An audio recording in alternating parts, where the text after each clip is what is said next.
Bem, pessoal, boa noite. Hoje, 22 de setembro de 2025, estamos iniciando mais um papo de segunda que esperamos que possamos concluir, né? Que não tenhamos problemas com a internet. Inclusive, eu peço aos presentes que, se por acaso eu sair do ar, seja por qualquer motivo, vocês me telefonem, porque eu não estou. Na segunda-feira passada, fui descobrir que tinha saído do ar depois que eu acabei a apresentação e perguntei para mim mesmo, né, se alguém tinha alguma dúvida. Aí que eu descobri que eu estava sozinho. Então, eu peço a vocês encarecidamente que, se eu sair do ar, me liguem, tá? Vamos lá. Edna, você está como co-organizadora. Se alguém quiser entrar, basta permitir, tá bom? Ok.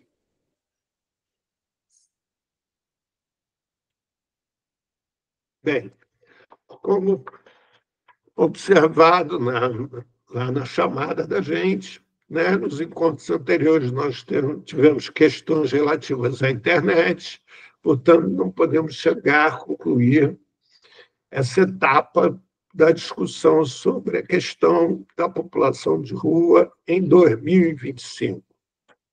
A partir daí, nós vamos dar prosseguimento a essa discussão, retomando, inclusive, o vídeo que foi passado na semana passada, que é um vídeo muito curto, mas que ele dá uma diretriz em toda a discussão, o que vai facilitar para a gente prosseguir com ela. Então, como eu disse, essa apresentação do Elon Musk foi feita na Arábia Saudita, numa reunião para os 50 maiores, os 100, não me lembro mais o número exato, mas em torno de 50 maiores investidores mundiais, ou seja, as pessoas mais ricas do mundo, né? E Elon Musk foi um dos que falou, fez a apresentação, e nessa assim, etapa ele fala do que é o futuro, que não é futuro mais, é o presente, né, que nós estamos vivendo. E, assim, algo que é importantíssimo a gente realçar, e toda vez que eu apresento esse vídeo, nós não concordamos com a postura do Elon Musk, né? Assim, para nós tem uma questão ética fundamental, porque se ele acha que no futuro deveria haver uma renda básica universal, caberia a ele iniciar todo o movimento pela renda básica universal já, né, de tal maneira que ele ignorasse o sofrimento dos que serão os excluídos sociais. Mas não é isso que ele faz. O que ele faz é o oposto. Ele avança com toda essa tecnologia, com toda essa questão, independente da questão dos excluídos sociais, que vão aumentar absurdamente, como ele chama atenção, né? E deixa o problema para que outros resolvam, se é que alguém vai tentar resolver. Mas é isso que ele fala nesse curto tempo.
Então, gente, esse vídeo, para nós, ele tem uma importância muito grande sobre 3 aspectos, né.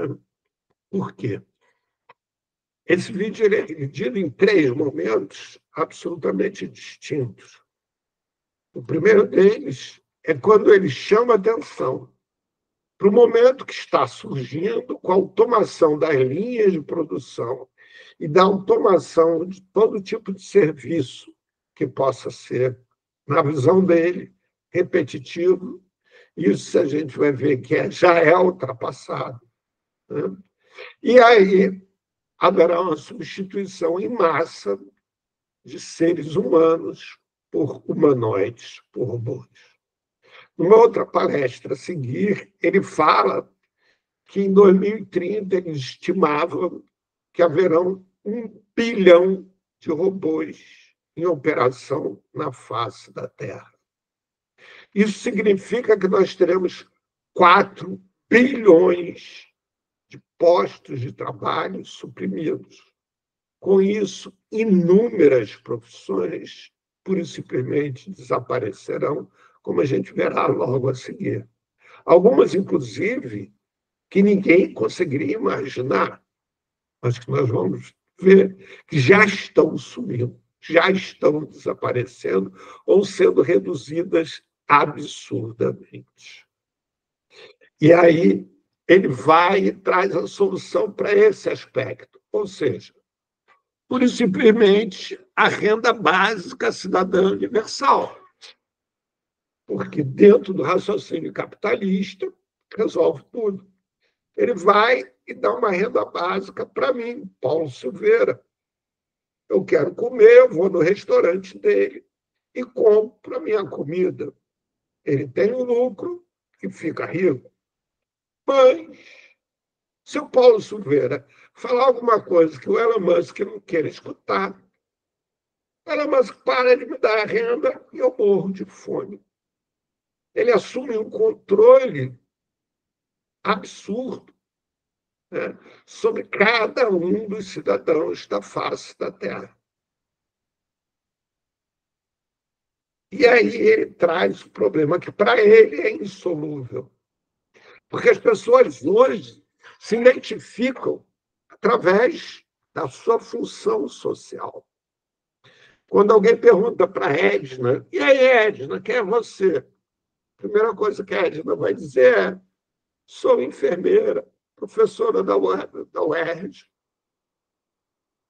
E a hora que a Edna não tiver mais esse posto de trabalho, a hora que a Edna disser assim, eu sou mais uma desempregada.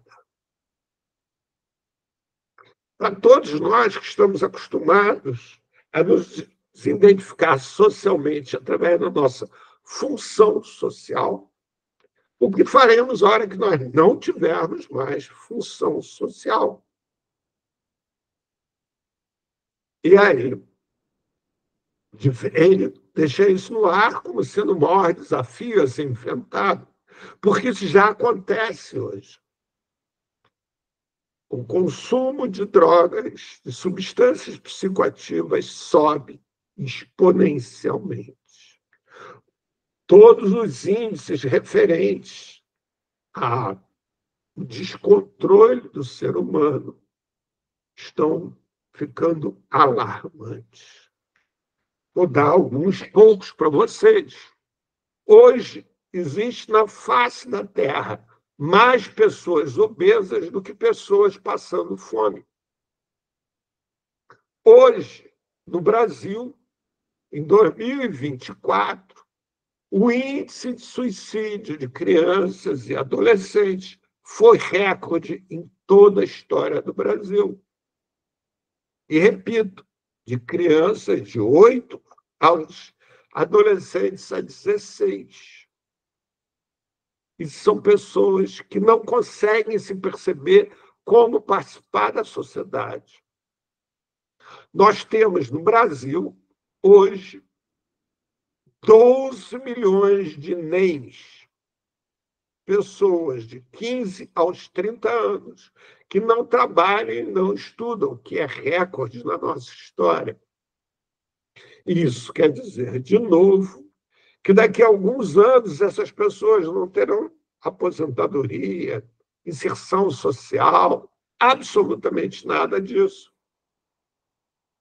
E são dados que ninguém tem acesso, que não se sabe o que fazer a respeito deles, que, por outro lado, o consumo de substâncias psicoativas, por exemplo, está dando um poder a quem comercializa essas substâncias absurdo.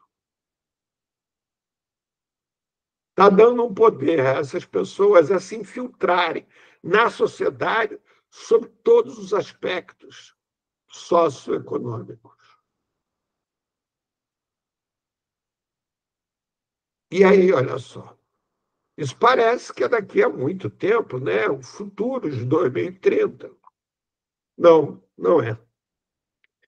Em cidades da China, carros não têm motorista e o delivery de comida é por drone.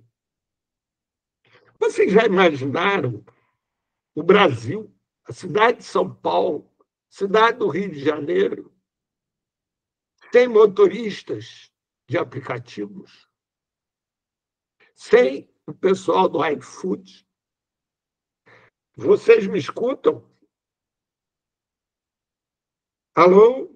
Sim, sim. Tá bom. Vocês já conseguiram pensar nisso?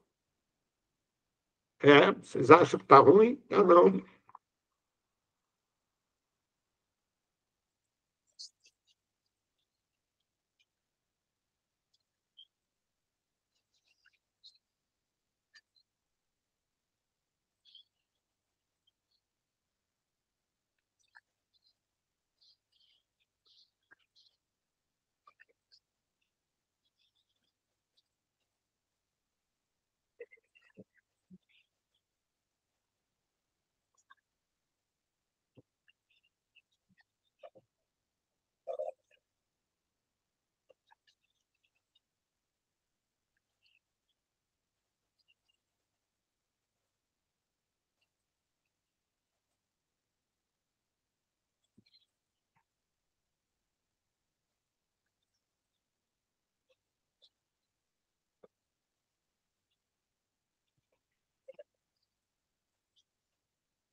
Pois é, essa previsão do Elon Musk de 2026 a 2030 está errada, porque na China isso já acontece. O diferencial é que o carro do Elon Musk não tem nem pedal, nem volante. Por quê? Porque serão todos dirigidos por satélite. E quem terá acesso ao satélite? O Elon Musk. Vocês já conseguiram imaginar, de novo, a cidade de São Paulo, cidade do Rio de Janeiro, ou qualquer cidade do mundo, sem motoristas de ônibus, sem motoristas de aplicativos, sem iFood? Pois é. E tudo isso na mão de uma mesma pessoa. Não, pior ainda.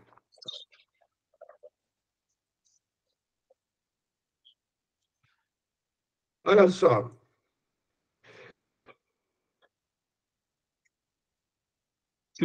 Pera, pera, pera, pera, pera, pera, pera.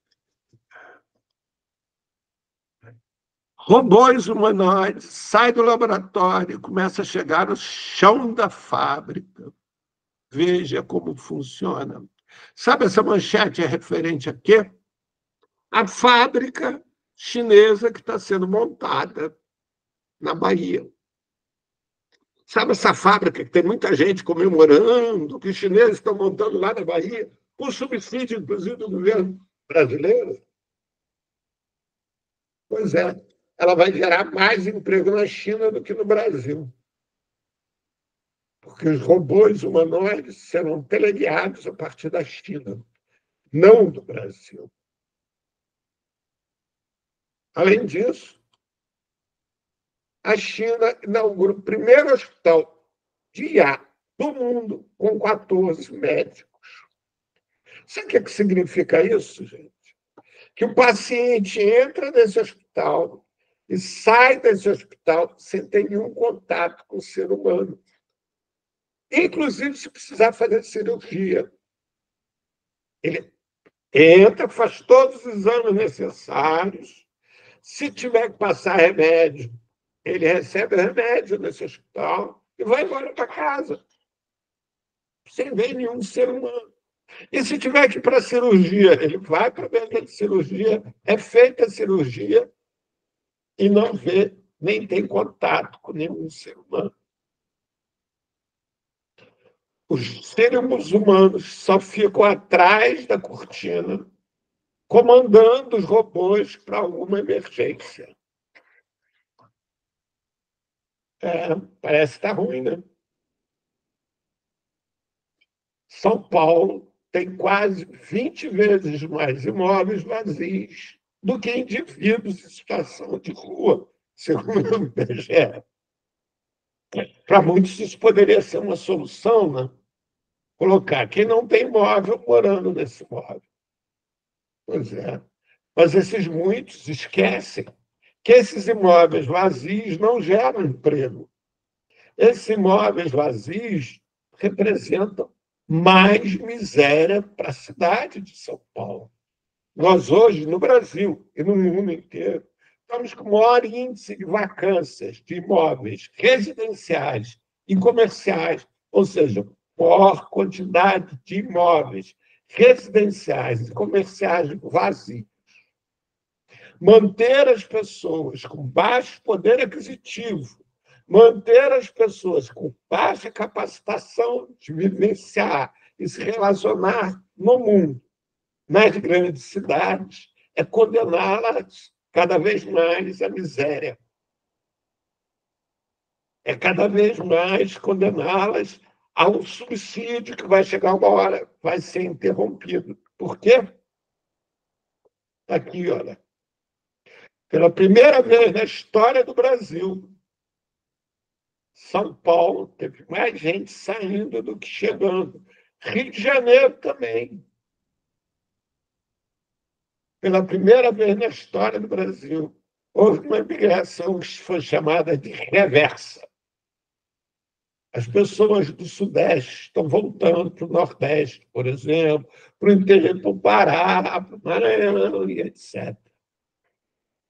No Nordeste, João Pessoa surpreendeu pelo número de pessoas novas morando, que não são nordestinos, são pessoas aposentadas que foram em busca de qualidade de vida e baixo custo de vida. João Pessoa é uma das cidades com menor custo de vida, de moradia, alimentação e etc.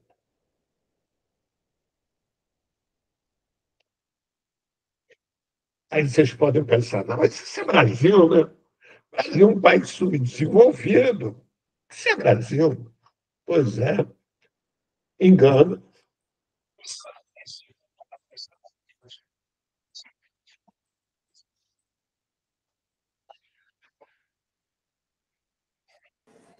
Tá sem som. Sem som? Está sem som? Tá. Tá. Então, infelizmente, depois eu passo esse vídeo, mas eu vou descrever. Esse vídeo daqui ele traz matérias sobre população de rua nos Estados Unidos, em Portugal e na França. Sendo que nos Estados Unidos, só o estado da Califórnia ele tem o dobro do PIB brasileiro. Em compensação, ele tem mais do que o dobro de população de rua do que no Brasil. Em Portugal, nos últimos 10 anos, a população de rua mais do que dobrou, aumentou 2,5 vezes. Aí vocês vão dizer, não, mas isso é muita imigração, né, gente? Não. só 10% são estrangeiros, 90% são portugueses. Na França, saiu completamente do controle. Paris está tomado por população de rua. E, repito, não são imigrantes, até porque assim, nós temos que nos lembrar que a França faz parte da União Europeia. Portanto, se na França tem população de rua alemã, ele não é migrante, ele é um cidadão europeu. Então, aí vocês podem pensar, esses países, né? Então, vamos ver. Na Alemanha, desculpe, Mercedes-Benz troca pessoas por robô humanoides. Olha a consequência.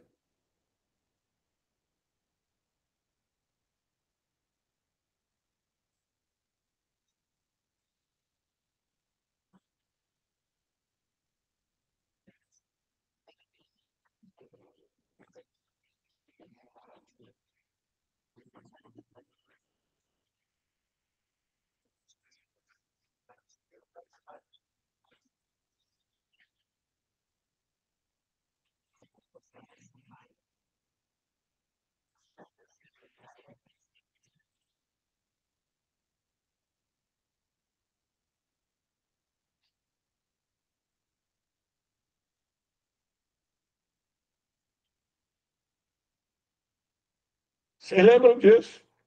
Lembram do Vale do Silício, que era uma nova mina de pessoas ricas nos Estados Unidos? Que, porra, a internet ia transformar todo mundo em milionário, bilionário. Pois é. Engenheiros recém-formados estão procurando lá no Vale do Silício. Estão procurando emprego no McDonald's e coisas do gênero. Só para curiosidade, essa matéria é de agosto de 2025.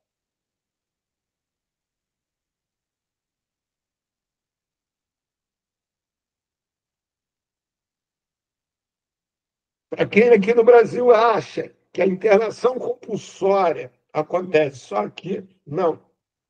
Trump está usando exército para tirar a população de rua, das ruas de Washington. No Brasil,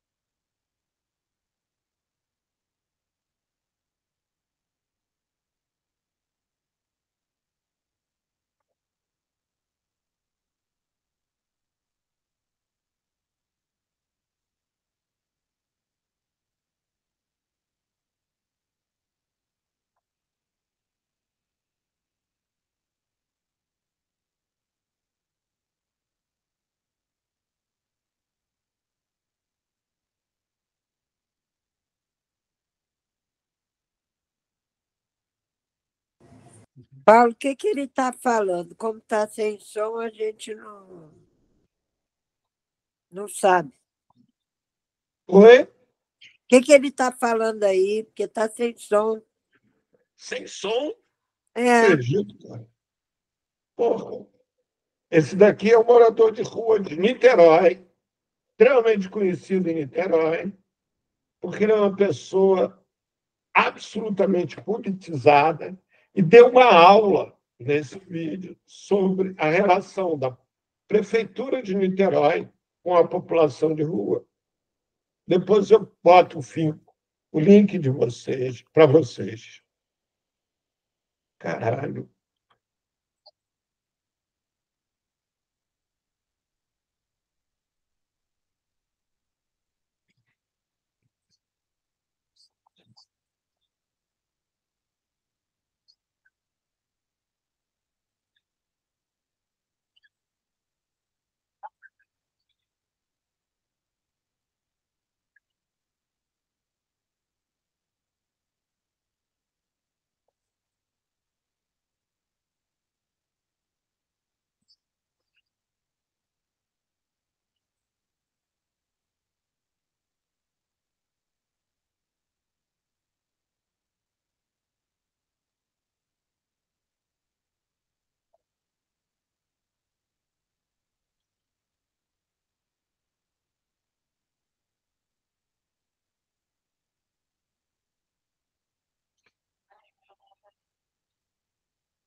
Bem, esses vídeos desmontam algumas coisas, né? Primeiro, achar que população de rua é porque não tem qualificação.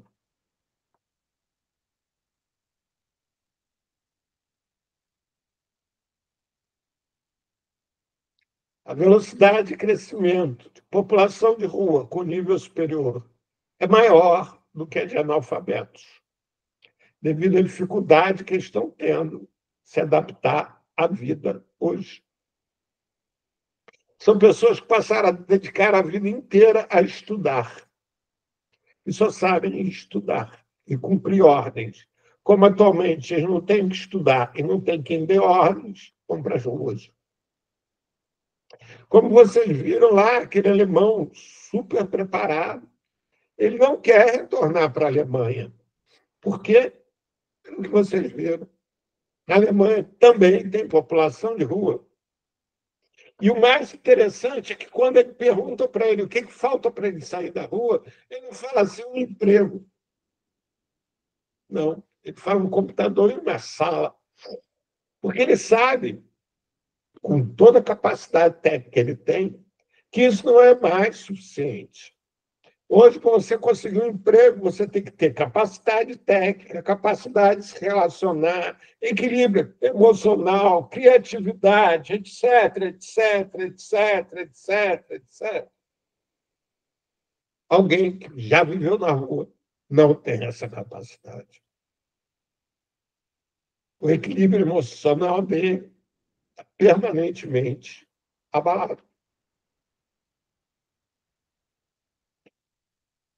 Para espanto geral de todos, o Brasil hoje tem menos população de rua que a União Europeia, que os Estados Unidos. O que, de novo, derruba dois argumentos míticos a respeito da população de rua. Primeiro, que é falta de qualificação técnica. Não, não é. O europeu tem um índice de qualificação técnica muito maior do que o brasileiro. E tem muito mais gente nas ruas. Ou que é falta de postos de trabalho. Também não, não é.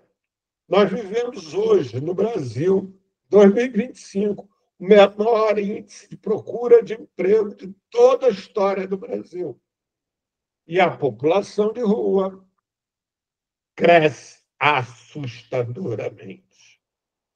Agora, no grande governo Lula, cresceu mais do que o triplo do que durante o governo Bolsonaro, do Michel Temer e da Dilma Rousseff, mais do que o quádruplo.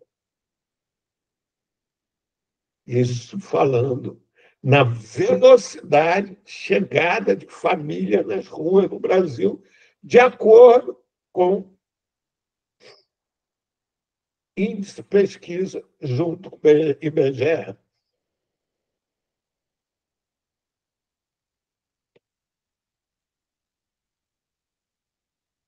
E aí? Gerar postos de trabalho já não é mais suficiente. Por outro lado, gente, pela primeira vez na história do Brasil também, a questão da saúde, corrupção e educação não são mais as prioridades absolutas da população com endereço. Primeiro, a economia, e como vimos, não é geração de emprego. Falta pessoas e sobram postos de trabalho no Brasil. O segundo é a questão da violência, que é facilmente explicado pelo narco-estado que o Brasil está se transformando.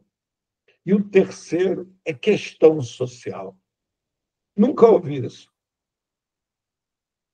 E o mais interessante é que a população de rua se encaixa, segundo os com endereço, em todos os três primeiros índices. Porque se supõe que, se a economia crescer, reduzirá o número de população de rua. Que a realidade diz que não acontece. Que se supõe que a população de rua pratique a violência, o que a realidade diz que não acontece.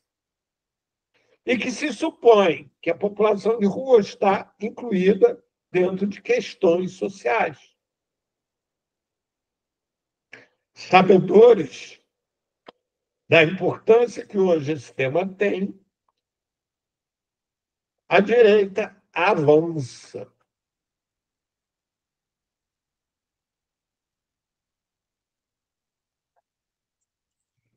Vocês estão escutando isso aqui? Não, Então, isso é uma matéria da TV Globo sobre isso tudo que eu estava falando. Aí a gente tem também, olha só que coisa interessante, um vídeo que apareceu na web sem assinatura. E observe algo que a gente vai conversar no final do vídeo. Vocês escutam?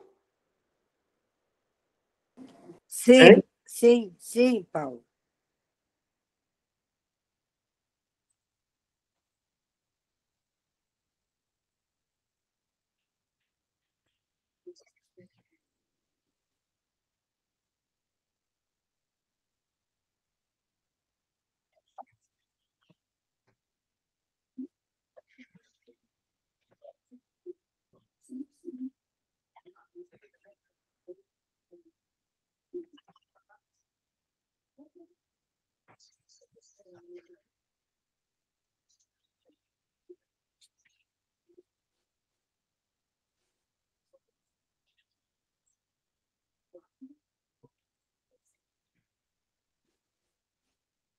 Então, isso daí é alguém da direita ou da esquerda?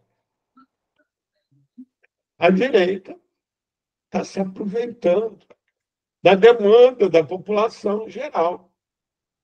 Vocês já imaginaram alguma vez o velho da van chamando as pessoas para debater sobre população de rua? Olha as figuras que estão em torno dele, gente.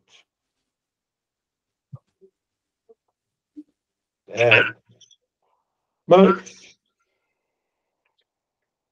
se esqueceram do outro lado, pop rua e o crime organizado. Porque, gente, olha só, a gente vive numa sociedade capitalista. Capitalista ao extremo, como todos nós sabemos. Não importa se está sendo feito um massacre da Palestina. Não. Não importa se uma delegação da ONU, visitando a Palestina, encontrou 400 crianças mortas com tiros nas costas. Não. Nada disso importa. Importa é que Israel e Trump querem fazer da Palestina um resort, uma área de luxo, para aumentar o turismo. E aí, se existe algo na nossa sociedade, é porque dá lucro. Portanto, se população de rua existe, é porque dá lucro. Lucro para quem?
Vocês acreditam mesmo que tudo isso só foi descoberto agora?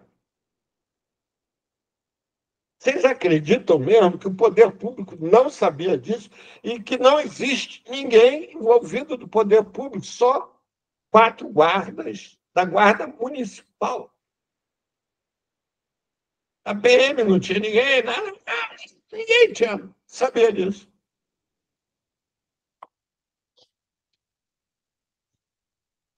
Tá aí, ó. O Brasil é o 11º país em números de vítimas de trabalho escravo. Sabe disso, aquelas 22 mil pessoas que eram morador de rua no centro de São Paulo, que o vice-governador paulista diz que não estão mais lá porque foram para comunidades terapêuticas e estão curados. Foram curados assim, ó. No Rio de Janeiro. Vocês escutam? Não, Não? não. Bem, isso daqui é uma matéria da Band News falando sobre o que surge, eles descobriram só ontem também, que se chama aluguel de calçada, que a população de rua paga a milícia para dormir nas calçadas do Rio de Janeiro. Ou, não sei se lembram disso aqui, vamos ver se vocês vão escutar.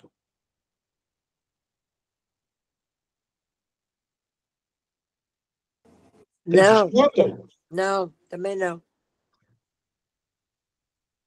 Não escutam. Pois é, aquele vídeo da criança era um vídeo feito em 2012 sobre a operação de recolhimento compulsório de crianças e adolescentes supostamente usuárias de crack nas ruas de Janeiro, do Rio de Janeiro. Eu falo supostamente usuários de crack porque eu tive acesso a uma pesquisa feita pela própria prefeitura com as crianças internadas nas casas vivas. Para quem não sabe, essas crianças e adolescentes recolhidas nas ruas, elas eram levadas para lugares de recuperação que eram chamadas de casa viva.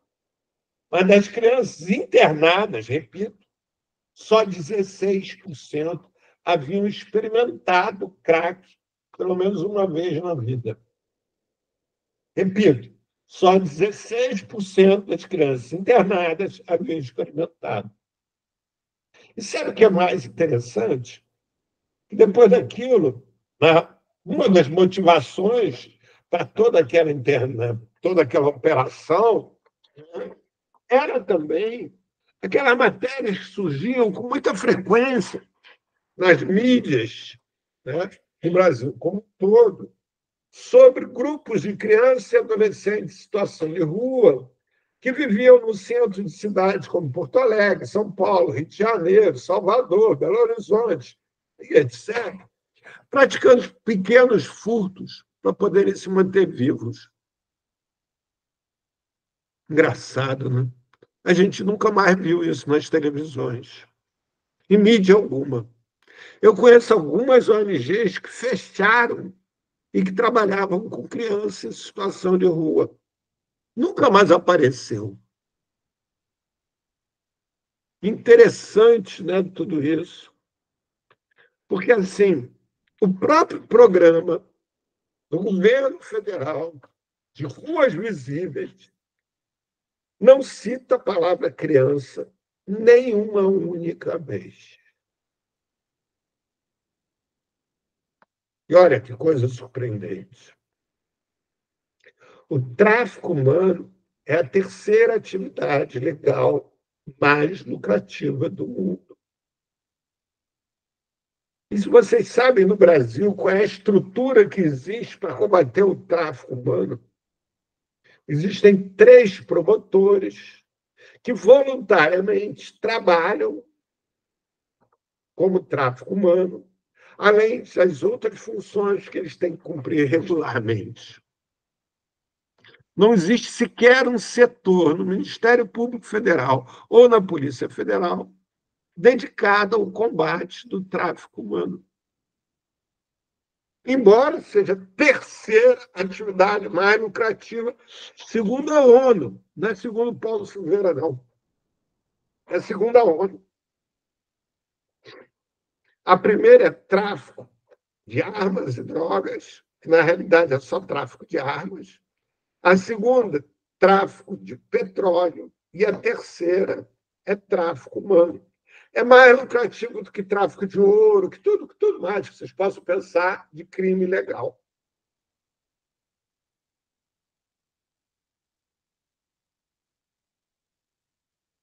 Eu queria lembrar a vocês alguns fatos a esse respeito.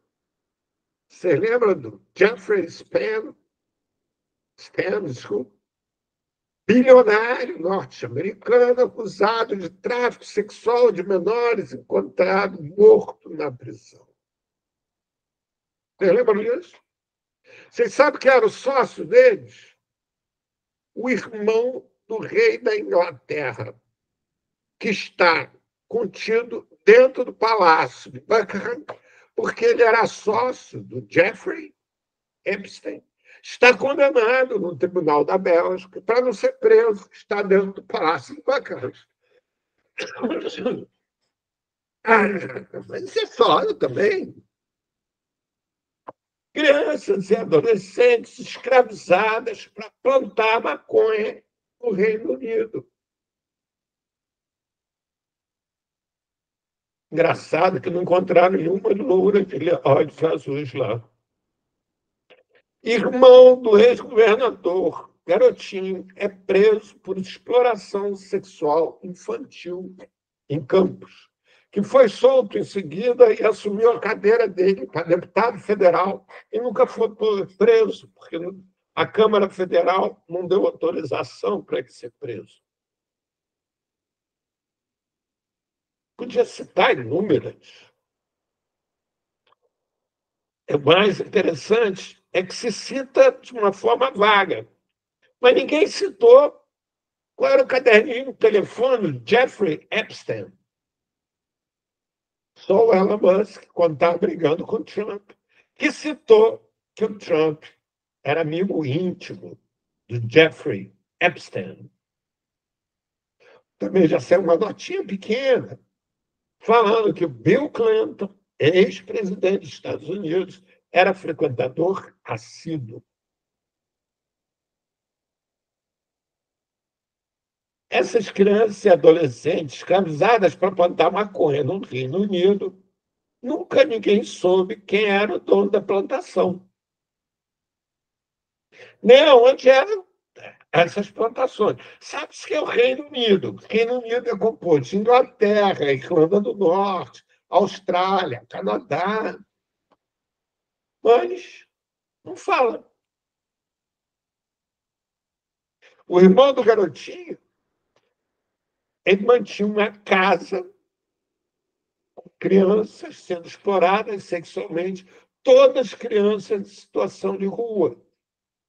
Que foi possível estourar porque uma menina fugiu e procurou a delegacia e encontrou um policial que não a devolveu para casa. Mas ninguém nunca soube quem eram as pessoas que frequentavam. E as crianças lá encontradas nunca foram escutadas a esse respeito. Essa menina que fugiu e denunciou, 3 dias depois foi encontrada morta. Ninguém sabe por quê, obviamente.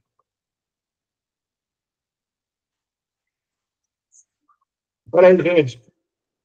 Eu vou desligar aqui. Bem, além disso,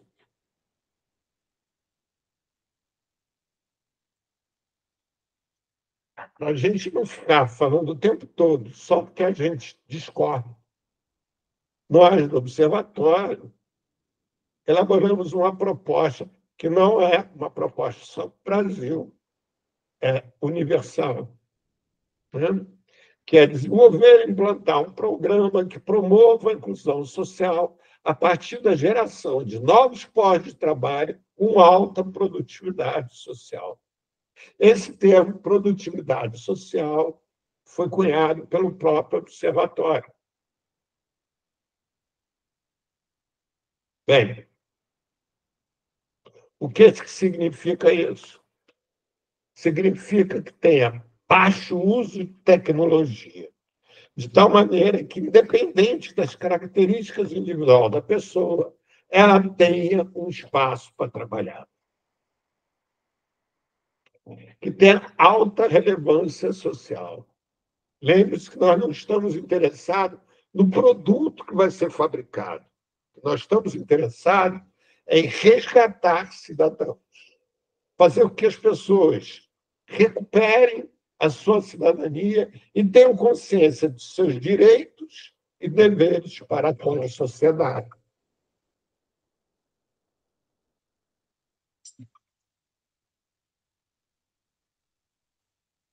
Espera aí. Fala, Daniel, é urgente? Eu estou no meio da reunião. Se for urgente, por favor, sinaliza aqui para mim ou me manda uma mensagem escrita, tá bom? Bem, além disso, que ter matéria-prima como matéria-prima, material descartado. Por que isso? É simples. Só 4% do material descartado pela população mundial é reutilizado. O que quer dizer que teremos matéria-prima farta, de graça. Não existirá um grande perigo de boicote a essa atividade. Que se priorize a geração de postos de trabalho. Ou seja, se tiver uma máquina que fabrique e produza 100 vezes mais, ou nós teremos que contratar 100 pessoas. A opção é por contratar pessoas. Porque, de novo, insisto, que nós tenhamos postos de trabalho para todo mundo, uma vez que não estamos interessados no produto final. Que respeite a cultura do público-alvo, tendo em vista que nós não queremos ensinar ninguém a viver. Né? Cada um sabe como quer viver. O que nós queremos, a nossa proposta, repito, do observatório como um todo, não é do Paulo Silveira, é disponibilizar o conhecimento que nós temos para viabilizar a forma de vida das pessoas. Então, nós não queremos ensinar para o cara se ele vai ou não usar crack, isso é um problema dele. O que nós queremos ensinar, conversar com ele, é dizer assim, vem cá, o que você quer fazer? Então, como é que a gente pode se juntar para que isso que você quer fazer te proporcione uma vida digna? Isso chama-se alta produtividade social.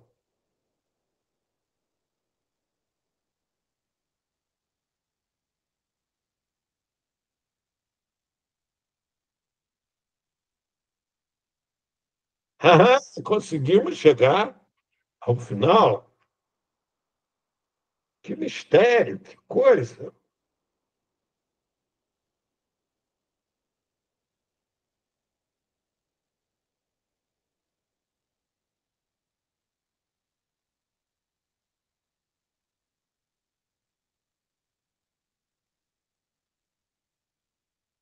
Aguardando comentários.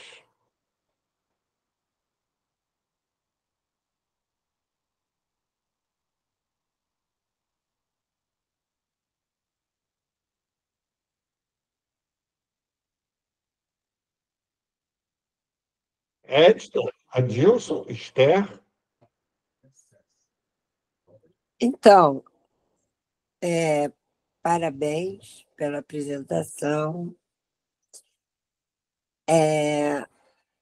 Você poderia dar um exemplo desse diagrama que você apresentou até chegar no final lá? Como é que É o que? Social? Como é que é? Alta produtividade Atividade. social. Eu achei que era produtividade, mas falei, nós não estamos interessados no produto e tal. Aí eu falei, gente, então, como que daria para você dar um exemplo? Existem vários exemplos a serem dados. Vou te dar um exemplo rápido. Primeiro, população de rua. Vamos ao nosso alvo, né? População de rua. Por que a gente, do observatório, escolheu população de rua como alvo? Porque é uma população que não tem. A sociedade como um todo não vai vir encher o saco da gente, né? E cresce absurdamente e ninguém tem proposta para ela. Bem, dentro disso, no Brasil, qual é a cultura da população de rua econômica? Majoritariamente. Catação. Então, na realidade, o que a gente está buscando é viabilizar a catação. Isso quer dizer o seguinte, que se a gente... Hoje, qual é a dinâmica? A população de rua cata e vende para o intermediário. Esse intermediário, como todos nós sabemos, é o crime organizado, que tem como atitude prioritária esses espaços de compra de material catado. Por quê? Porque, gente, ninguém tem como controlar se os caras cataram, compraram 5 garrafas PET, 5 mil ou 5 milhões. É quanto eles quiserem. Por outro lado, como nós sabemos, principalmente quanto mais próximo da população de rua, melhor. Esse é um trabalho quase que escravo. A população de rua que está catando, para deixar de catar, ela tem que ter permissão. Porque se ela deixar de catar voluntariamente, ela pode ganhar um bando de balde de mijo de noite, uma surra, ter sua mulher estuprada pela milícia. Então, eles ficam sujeitos ao crime organizado. Ao mesmo tempo, a venda dessa matéria-prima, como eu disse, o valor é irrisório. Mesmo que fosse vendido para a indústria que manufatura, que beneficia essa matéria-prima. Eles beneficiam essa matéria-prima exatamente porque exploram os catadores. Então, o que nós podemos fazer é fazer com que essas pessoas que catam operem essa matéria-prima, acrescentando valor a ela. O que significa operar? Transformar ela em algo, produto, que ela venda esse produto para os interessados. E aí sim, tudo isso vai ganhar um valor maior. Então, vou dar um exemplo que eu já até passei aqui, posso passar de novo. Um programa que nós desenvolvemos, estamos discutindo com o governo Lula, desde a fase da transição de governo. Já discutimos com inúmeros parlamentares, ministros, movimentos sociais, etc., etc., né? Que chama-se o Programa Cidadania Sustentável. Esse programa, desenvolvido pelo Observatório, ele tem como princípio uma técnica desenvolvida por um paraense do interior do Pará, que pega garrafa PET, embalagem, Tetra Pak, e desenvolve com essa garrafa um aquecedor solar, que uma vez instalado esse aquecedor solar em casas brasileiras, de população de baixa renda, que são em torno de 50 a 60 metros quadrados, e que tem em torno de 4 habitantes, provocaria uma redução na conta da luz entre 60% e 70%. Que, segundo a Light, que já foi consultada por nós, se a gente implantasse isso nas comunidades, por exemplo, do estado do Rio de Janeiro, isso reduziria consideravelmente os gastos, o que provocaria uma redução da conta de luz para toda a população, com endereço, sem endereço, para todos. Além do que, a dinâmica é o seguinte: nós montaríamos nas cidades centros de cidadania, onde essas pessoas interessadas em trabalhar com isso viriam até nós, teriam assistência, aprenderiam a construir aquecedores solares, o que é extremamente simples. Prega-se uma tabelinha na parede, com aquela tabelinha ele monta, e uma vez que ele se sinta apto, e eu vou repetir um pronome que é importantíssimo, que ele se sinta apto. Nós não temos nenhuma prova para fazer, é que ele se sinta apto, né? Ele vai ao BNDES e pega no BNDES um empréstimo financiado pelo BNDES com 5 anos de carência, 300 anos para pagar, que terá como é que se diz? Avalista, um observatório, inicialmente, né? E aí, com esse financiamento, ele constrói um cômodo para ser a oficina dele e constrói uma casa para ele. Obviamente não será uma casa de luxo, mas construirá. E com isso ele vai poder vender aquecedor solar na comunidade. Imagina, Dilson, um cara que foi expulso da comunidade dele porque era cracudo, volta para a comunidade como produtor de aquecedor solar, fabricante de aquecedor solar, que vai vender aquecedor solar nas comunidades. Sabe quanto custa cada aquecedor desse? Em torno de R$ 100. Sabe qual é a expectativa de vida de cada aquecedor desse? 25 anos. Para vocês terem ideia, até uma universidade na Alemanha, especializada em aquecedor solar, tem lá um departamento, né, de aquecedor solar, já se meteu, está metida nessa história, está metida nessa história, né? E aí já produziu algumas alterações, algumas melhorias em relação lá ao aquecedor lá e tal, não sei o quê, entendeu? Se o observatório quisesse ser uma ONG, a gente tinha até financiamento. Mas, pelo aquele motivo simples, falado já para vocês, ou seja, que o crime organizado está diretamente envolvido com a população de rua, nós precisamos da cumplicidade do governo, do Estado, de tal maneira que garanta a vida, não só dos trabalhadores que se envolverem com isso, mas também, né, da população de rua que se envolver com isso.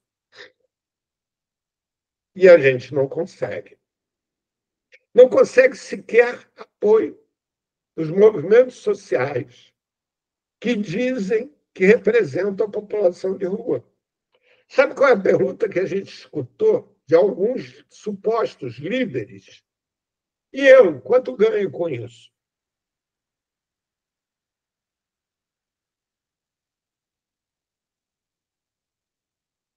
Eu quero lembrar vocês que tudo que eu estou falando está ficando gravado e vai para o ar. Eu estou lembrando isso a vocês para que vocês tomem cuidado com o que falarão. Eu sei o que eu estou falando.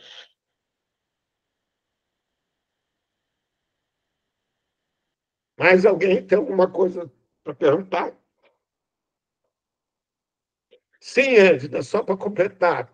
Esse aquecedor solar, a base de garrafa PET, embalagem de Tetra Pak, já está em uso no interior do Paraná há mais de 10 anos. Ele é usado em hospitais, escolas públicas, etc, etc. Lá. Quem quiser ver, tem na internet. O cara mostrando, inclusive, como constrói.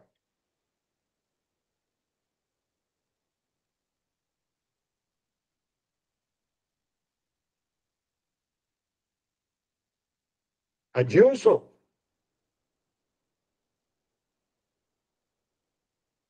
Oi, oi, Paulo. Boa noite para todas, para todos e todos.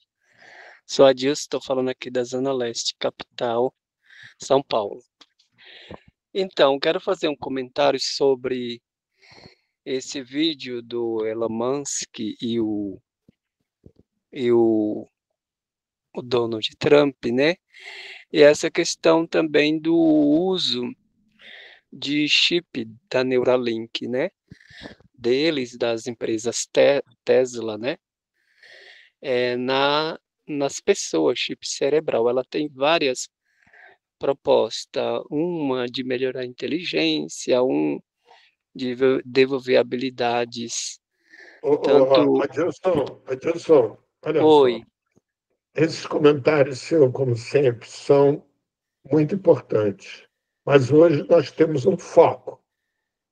E eu isso, mas o queria que a gente. foco é no que Não, você eu queria. O falou. foco é a população de rua na atualidade, Isso, não o mas Elon vai Musk. gerar. Você não falou do filme da robótica aí, né? Que Sim, tudo vai não, ser mas o filme da controlado. robótica é só para citar como o aumento da população de rua. Então, mas Ele não tem é a o ver, foco da discussão. e tem coisa pior, né? Aí eu Sim, queria, tem coisa pior que não, mas então, transformar. vamos à população de rua, Dilson. Vamos usar o termo população de rua. Como você, que é uma pessoa absolutamente militante nessa causa, que convive nas ruas e com a população de rua, percebe tudo que foi comentado aqui, do envolvimento do crime organizado, do movimento, de tudo isso que foi falado. Então, desse envolvimento de crime organizado, eu estou vendo condenação, né, da população de rua, e colocando até a população em situação de rua como crime organizado. Quem está fazendo toda essa narrativa e discurso, inclusive, são os governadores e a extrema-direita brasileira, né? Não, peraí, eu não Que estou colocando em hora que tá... alguma a população de rua como fazendo Não, parte do então, crime não é organizado. você, eu estou dizendo que essa O que eu estou narrativa... dizendo é que o crime organizado se utiliza da população de rua para gerar renda. Isso, mas eu estou dizendo outra coisa, tá? Eu estou dizendo que a narrativa que a gente vê da extrema-direita para fazer internação compulsória, voluntária e involuntária, colocar dentro de comunidade, é que a, não é só a população de rua, eles falam também que os movimentos sociais são, né, criminosos, que são, né, da Não, extrema... não é disso que estamos falando Então, de novo. ó, parei, tá? Não, então não entendi o assunto. Tá Depois a bom, gente tá fala. bem. Tá Obrigado. bom. Então, Esther, você tem um comentário a fazer, Esther? Oi, gente, boa noite. Ei, Boa noite. Paulo, Parabéns pela apresentação. Me trouxe várias questões. E, como você vinha falando, né? A questão realmente do crime organizado hoje utilizar a população de rua para trabalhar para eles, né? No tráfico. Aqui hoje. Não No é Pia... só no tráfico, não. Esther, Oi, vou lembrar para você, eu posso citar uma lista de atividades da qual a população de rua é o centro. Trabalho escravo, tráfico humano, tráfico de órgãos, prostituição infanto-juvenil. sim, É uma lista. Você já pensou? Vou te dar um exemplo. sim, Por que que a cidade de São Paulo, no estado de São Paulo, era a única cidade que tinha uma Cracolândia? Não, nunca pensei sobre isso. Pois é. É o seguinte, Esther, porque os donos de canaviais, vou repetir, os donos de canaviais do interior do estado de São Paulo, do sul do Mato Grosso, distribuem crack para os cortadores de cana que vêm do norte, nordeste, trabalhar para eles. Para aguentar, né, o rojão. Exatamente. Sim, sim. Aí, quando as pessoas já viram um caco humano, eles enchem os ônibus e largam em São Paulo.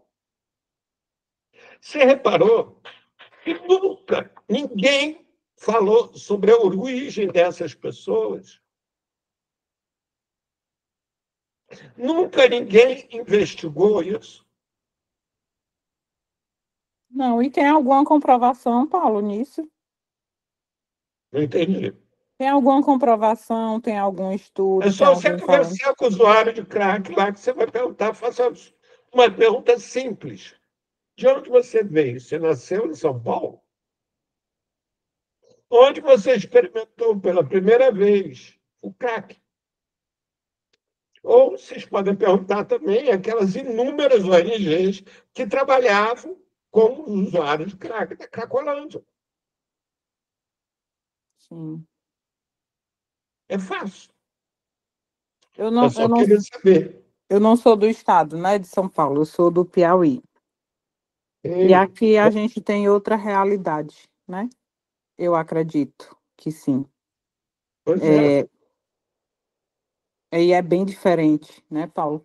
Mas o que a gente vê que está crescendo muito aqui é em relação ao tráfico selecionando mais mulheres para Isso. estar nesse papel, né? É. Porque são presas mais fáceis, vulneráveis, enfim. E eu acho que seria algo também importante para a gente estar discutindo, né, em relação a essa questão da população de rua. Que é. E é essa questão da mulher no tráfico, a questão de ser mais vulnerável para estar nesse papel aqui, e elas pegam ripadas, enfim. Tá um problema grave aqui de saúde pública. É, é um problema. Você sabe que aí no Piauí tem uma cidadezinha no sul do Piauí, de 20 mil habitantes. Que nessa cidadezinha, eu esqueço o nome dela, daqui a pouco eu não lembro, tem um quilombo. Aqui nós temos muitos quilombos Pois é. ainda. Você sabe que esse pessoal desse quilombo é obrigado a pagar taxa de segurança para o pessoal do Comando Vermelho? Não, não sabia. Você sabia que o índice de suicídio de crianças e adolescentes no Piauí é o dobro do restante do Brasil? É o estado que mais tem suicídio de criança e adolescente? Eu sei dos dados gerais, né? No nacional geral, a gente é o segundo estado, eu acho que só perde para o Rio Grande do Norte. Mas não tinha esse específico de criança e adolescente, não. Pois é. É. E assim, as crianças e adolescentes, majoritariamente, que se suicidam no Piauí, não têm nenhum envolvimento com drogas, são pessoas queridas, ótimos alunos, não têm nenhum envolvimento com nenhum tipo de criminalidade, muito pelo contrário. Ah, sim, aqui a gente tem uma cobrança muito grande, né? Nas escolas, em cima das questões de notas de alunos. Pois Eu não sei é. se você está querendo trazer essa questão. Não, o que eu estou querendo trazer, a questão é, assim, no Piauí comprova que não basta você olhar para um aspecto de uma questão, como, por Sim, exemplo, essa questão da escola. Porque, assim, conseguiram vender para a sociedade piauiense que o único caminho possível deles saírem da miséria é através do estudo. Sim. E aí as famílias pobres elegem um dos seus integrantes para que esse integrante vá para a escola e estude. Sim. Acontece que esse integrante vai para a escola, estuda, se mata. E, quando se forma, volta para o cabo da enxada junto do seu pai, porque não tem trabalho. Porque aquilo que ele estudou não serve para nada. Ele se sente culpado e se suicida. Nós fizemos no observatório um levantamento de 2 cidades que se distanciavam 50 quilômetros uma da outra. Uma no estado do Piauí e outra no estado do Maranhão. O índice de suicídio de criança e adolescente do estado do Piauí é mais do que o triplo dessa do Maranhão.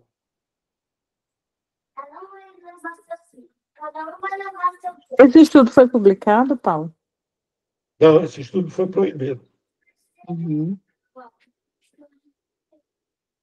Mas o que eu estou querendo dizer com isso é que dentro desse tema atual de hoje, da população em situação de rua, que isso vai do estado do Piauí é a comprovação de que olhar para um único aspecto do ser humano não ajuda. Sim. Ao contrário, leva ao desespero. Quando você desconsidera a cultura do indivíduo, a sua inserção social, o seu lugar de estar, o seu lugar de ser, o leva ao desespero. É o Elon Musk. Você lembra daquela época da discussão do Elon Musk com o Trump? Que Sim. surgiu de imediato a questão do Elon Musk, seu usuário contumaz de drogas pesadíssimas. Pois é, já não tem mais o que fazer. Ele chegou ao topo. É o homem mais rico do mundo. Perdeu o sentido da vida dele. Sim. Ele tentou governar os Estados Unidos através de Trump. Não conseguiu. Teve um choque de vaidade. E aí, de uma certa forma, ele tentou também... Ele passou a agir contra, né? Ele não conseguiu Isso. governar através dele, aí ele se tornou um inimigo declarado. Exatamente. Ou seja, esse aspecto econômico também não atende à demanda do estado do ser humano. Sim. Você vê que o ser mais rico pratica a mesma coisa que a população de rua, alguns poucos da população de rua, que é o uso de substâncias psicoativas. Interessante essa relação, Paulo. Não tinha parado para pensar sobre isso. Pois é. O que essas pessoas têm em comum? O criança piauiense que se suicida e que é um ótimo estudante, uma pessoa querida pela sua comunidade.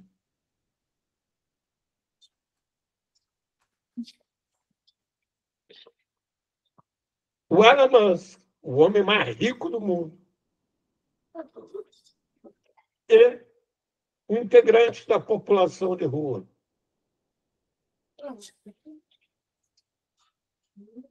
Estarem fora dos seus lugares, fora dos seus ninhos,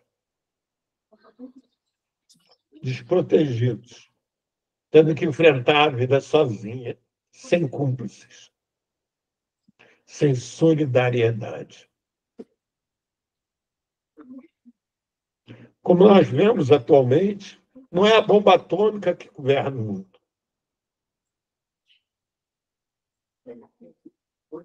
A Rússia, com um exército muito mais poderoso, não consegue dominar a Ucrânia.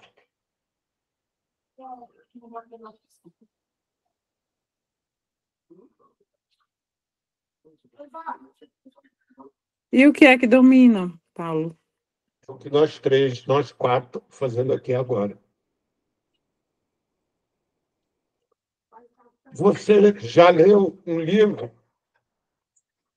Espera aí, 2 minutos. Ah.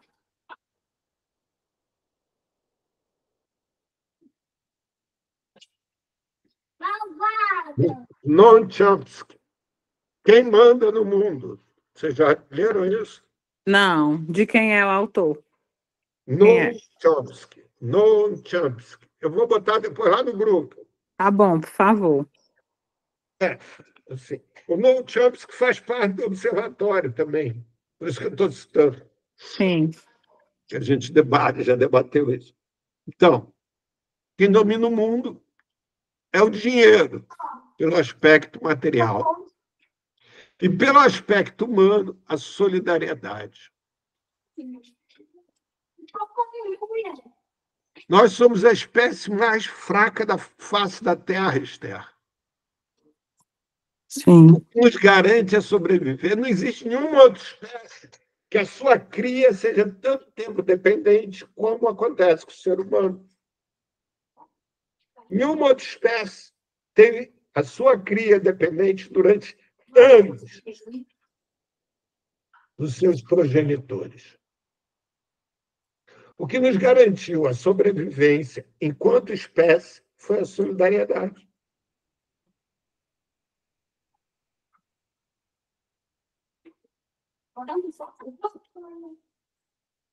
Então, é isso que faz nós quatro estarmos aqui agora. Segunda-feira, 10 para as 10 da noite, depois de um dia cansativo de trabalho de nós todos, Sim. nós estamos aqui discutindo a respeito de temas que aparentemente não afetam o nosso cotidiano, ou não nos fará mais ricos nem mais pobres, por mera questão de solidariedade. E quando nós, no observatório, usamos o termo solidariedade, não é no sentido altruísta, é no sentido de que existe uma compreensão entre nós quatro, ou de nós quatro, que nós só estaremos bem quando aquilo com o que nós interagimos estiver de acordo com o que nós acreditamos. Então, nós estamos aqui discutindo população de rua, não é por causa da população de rua, é porque a existência da população de rua nos incomoda. E aí nós estamos na luta para que a população de rua não exista. Porque isso simboliza alguma coisa para a gente que nos faz nos sentirmos mais humanos, mais solidários, mais próximos da vida que queremos. Sim. Só que quando você fala assim, Paulo, não exista, é como, para mim, a sensação é de extermínio. Eu não sei, porque eu nem sei se é um pouco utópico, né? Não existir a população de rua, enfim. Esther, vamos nos lembrar que menos de 200 anos atrás, a Não tinha. escravidão Sim, era parte do cotidiano de todos nós. é verdade, E acabou-se. verdade. Há menos de 200 anos atrás, os homens andavam com revólver na cintura. Há 30, 40 anos atrás, existia um ditado que, entre briga de marido e mulher, não se mete a colher. A mulher só teve o direito de ser cidadã brasileira na década de 40, que ela passou a votar. Então, o que não existia não quer dizer que nunca vai existir. E depois, Esther, a população de rua sempre existiu. Excluído social sempre existiu, Esther. Se a gente deixar de lado o aspecto místico, o integrante da população de rua mais famoso na humanidade chama-se Jesus Cristo. Ele não tinha onde dormir, não tinha o que comer, era renegado pela elite, foi morto com a aquiescência da população, que poupou 2 ladrões e crucificou a ele. tal como acontece hoje. São eleitos os ladrões do templo, né? Nossos congressistas, e poucos são aqueles que estão lá representando, de fato, a própria população. Se você consegue entender que alguma mulher afrodescendente, negra, tenha votado em Bolsonaro, depois dele fazer tudo o que ele fez, dizer que negro se mede por arroba, e etc, etc. Você consegue entender alguém, Esther, que tinha como lema bandido bom é bandido morto? Está nas ruas querendo anistia para os bandidos? Eles não se veem como bandidos, né? Nem se veem apoiadores de bandidos. Pois é, mas a anistia só tem para quem foi condenado. Portanto, na linguagem deles, bandido.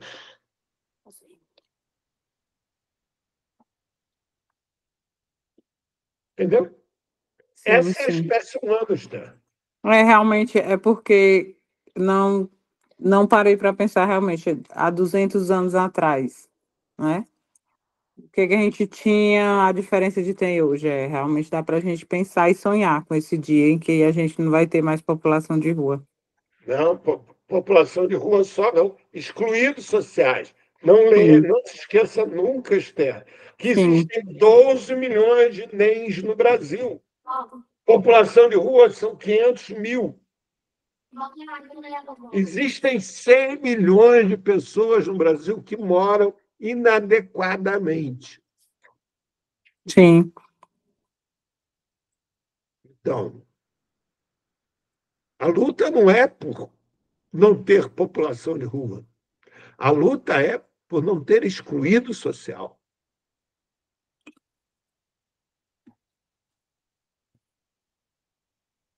Pois não, Adilson? Isso é inevitável, Paulo. Olha, agora com esses rumores de guerra e guerra que está tendo, a tendência é aumentar refugiados, campos de concentrações, refugiados pelo mundo. E isso vai gerando, né? Vai gerando cada vez mais miséria e população em situação de rua. Adilson, não. Em Portugal não tem guerra, Adilson. Nos Estados Unidos não tem guerra, Adilson. Mas tem na O Europa. que gera a população de rua é exclusão social, é o regime social. Não é a guerra. Guerra também gera, vários fatores Adilson, que é uma geram. fração muito pequena, Adilson. Não repita esse discurso, porque esse discurso é contra a sua causa, Adilson. Esse discurso simplifica alguma coisa que não é real. É um dos fatores causadores. Não, é um fator mínimo, Adilson. Mas é fator, mesmo que seja mínimo. Não, é mínimo, olha só. Nos Estados Unidos, você tem em torno de 1,5 milhão de pessoas em situação de rua. Isso que eles contam, né? Como aqui conta errado. Sempre Sim. as empresas contam errados aqui no Brasil. Não tem guerra, Adilson. Lá é, teoricamente, o país mais rico do mundo. O estado mais rico dos Estados Unidos, a Califórnia, tem o dobro de população de rua do Brasil. E não tem guerra. Eles fazem a guerra sim, a guerra interna, essa agora Não, o nome disso não é guerra, Dilson. Essa agora de tomar lá a cidade pelas forças nacionais. Não, o nome disso não é guerra, Dilson. É uma guerra psicológica. É uma guerra psicológica, que gera uma série de coisas ruins para a cidade, para o mundo. Existe um regime social que, inclusive, gera guerra. Porque o que atualmente sustenta os Estados Unidos é a indústria armamentícia. Mas não é a guerra que gera a miséria. A miséria é gerada independente. Há 50 anos não tinha guerra e tinha população de rua. Não. Isso é a fantasia que querem que a gente acredite. Mas isso é uma conversa para outro dia. Chegamos às 10 horas e eu nem percebi. Segunda-feira que vem, eu proponho que a gente discuta sobre esta onda atual que existe de soluções de encarceramento de população de rua, inclusive nas comunidades terapêuticas. Que isso mais nada do que higienização. E eu queria deixar gravado em vídeo que todo mundo que quiser falar sobre comunidade terapêutica está convidado a vir, mesmo aqueles que defendem as comunidades terapêuticas e a internação compulsória. Estão convidados a vir. Isso aqui é um espaço aberto para discussão sobre temas de interesse de todos nós. Tá ok? Adilson, se você puder fazer o favor de divulgar isso entre seus pares que estão na luta contra a comunidade terapêutica, te agradeço. Falou? Forte abraço para todos, pessoal. Boa noite, Paulo. Boa noite. Até mais.